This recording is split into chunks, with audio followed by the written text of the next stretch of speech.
the G7 was absolutely united in its support of Ukraine, and it always has been, but I felt that it was stronger than I've seen it before, and I think that needs to send a very big signal to Putin that we are not going to let him succeed.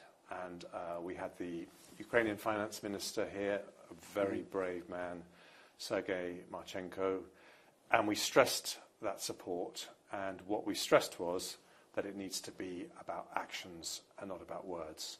So we're looking very carefully at the proposal that the US has made about how we can get significant sums to Ukraine, and I think the only thing I can really say is that they were well received, and there's going to be a lot of detailed work done, but everyone knows that this is something we need to make rapid progress with. And that significant sum, are you hoping for something around that $50 billion that has been discussed? Well, what I would say is I think we're not at the stage where an exact number has been put on it, but that will follow. But if you're saying, are those the sums of money that we would like to see going to Ukraine? Absolutely. The ballpark. And so you're very confident that you will have a proposal that leaders will be able to sign off on in 3 weeks' time? I think it's there's a lot that needs to happen, and I wouldn't underestimate the technical challenges. But wouldn't that send a very poor signal to Moscow if we were not, as the G7, if you know, as a collective, were not able to put that together and get it over the line?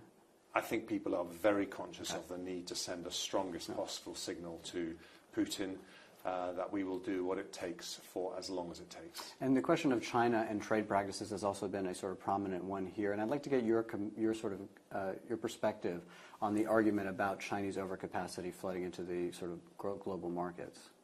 Well, the UK has always been a champion for free trade, but we also know that that needs to be fair and reasonable. So we will take a very balanced view. Our general view is that it is really important that the world does not unintentionally creep back into protectionism.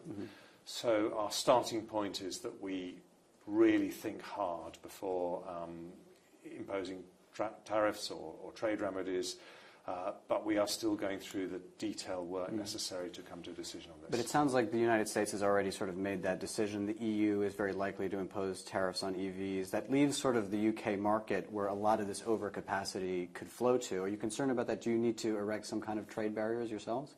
Well, I think this is something that detailed work is done, but now we're in pre-election purdah period. Right. It'll be for the next government to decide. But what I can say is that a great deal of work has been done inside the UK government so that we will be ready to make a decision promptly. So you mentioned the election. For you, you know the economy better than most people. What is sort of fundamental and crucial for you to include in the manifesto? Well, we have to persuade the British people over the next nearly 6 weeks that it is the biggest myth in British politics today that the economy will be broadly the same whether there's a Conservative government or a Labour government, because when it comes to jobs, tax and welfare, there are profound differences.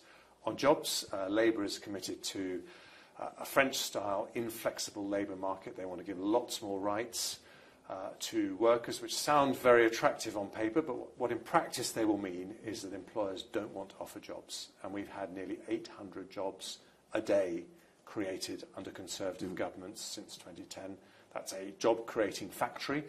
We don't want to lose that. On tax, we want to bring down the tax burden. We're prepared to do the hard work to do that. Labour are broadly happy. They've got no stated policy to bring down the tax burden. We look around the world and we say the fastest growing economies, North America, Asia, have lower tax burdens. If we want to unlock growth, we need to do that. And finally, on welfare reform, we say that if we're going to find the workers that businesses need to expand, we've got to get people off welfare into work. That means difficult decisions. Labour has said they are against sanctions. The welfare rolls would get bigger. So those are very stark differences. And so you mentioned tax, and despite the work that you've done on taxes and cutting taxes, tax as a proportion of GDP has actually gone up in the UK. Can you commit that that would not happen under another term? Well, I can commit that a future Conservative government will bring taxes down. And let's be very clear, we've always been honest about the fact that after the shocks we had with the pandemic and the energy crisis, we had to put taxes up. We did so reluctantly, but it was the right thing to help families and businesses through those very challenging times. But the difference is we want to bring them back down again, because we know that if we're going to be successful in the future, we need to bring down taxes. We made a start with 4p off employees' national insurance. That's going to be about £900 in the average workers' pay packets this year. We will go further. Why is there so many of your colleagues not standing? Well, I think a lot of them have decided this is a natural moment at the end of their careers, and politics is very demanding on family life, and I completely understand if someone's been in the cabinet for a very long time, they decide actually they need a change. So you don't read anything to the sort of very high volume? I think this is completely normal, actually, I can certainly say that if you do have a cabinet job, it's pretty exhausting. Yeah. So it's not a big surprise if people want to do something, move on. But for me, I'm in there, and I'm going to be staying, and I'm going to be fighting hard for my seat in Godalming and Ash. And so talking about sort of the timing of the election, can you talk us through a little bit of the logic there? Because it seems to have caught a lot of people off guard. Well, I think we want to do two things.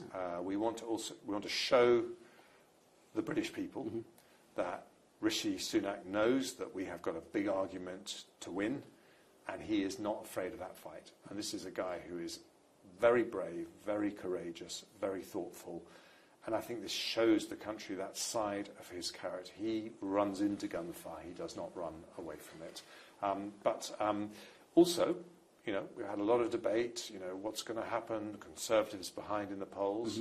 What he's saying to the British people is, look, you have to make this choice. Now is the moment to make the choice about your future. And we believe the differences between Conservative and Labour are profound. And we're going to argue that with every breath of our body over the next 6 weeks. And it sounds like you are 100% in. You will be standing for your seat.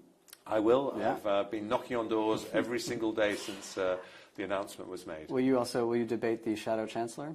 I'll be more than happy to. Okay.